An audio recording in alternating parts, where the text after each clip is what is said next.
Ang pinakapinagkakatiwalaan. ABS-CBN News and Current Affairs. Panig sa katotohanan. Panig sa bayan. Sa ulo, nagbabagang balita.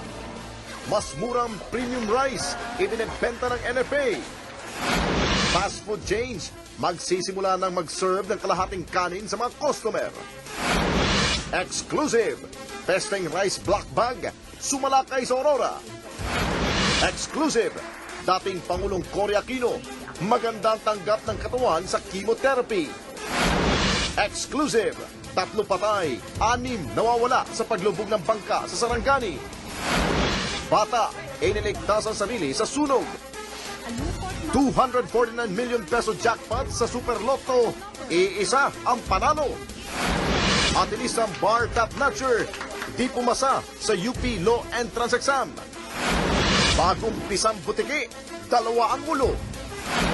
AJ Bazooka Banal, pinabagsak ang kasparing sa Cebu. Rufa, nagsalita na sumuling romansa ni Ilmas sa isang dating beauty queen. Gabi, may gustong sabihin kay Sharon. At Casey, namili na kina Sharon at Gabi sa unahing proyekto.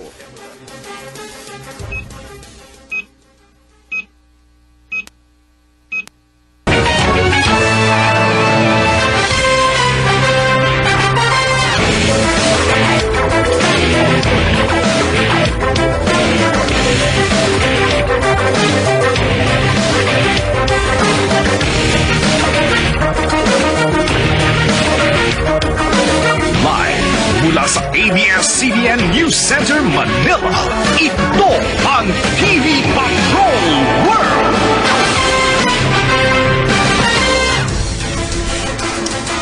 Magandang gabi, Pilipinas! Kami ang mga patrol ng Pilipino. Nagbabalita at naglilingkod sa inyo saan man sa mundo. Dahil sa pahayag ni Esperon na hindi tutulungan ng militar ang North Cotabato sakaling sumiklab ang kaguluhan doon, lalong uminit ang sagutan ni Esperon at North Cotabato Vice Governor Manny Piñol. Nagpapatrol Adrian Ayalin. Mula sa North Cotabato, kumalat ang text message na ito mula kay Vice Governor Manny Piñol. Sinabihan daw siya ng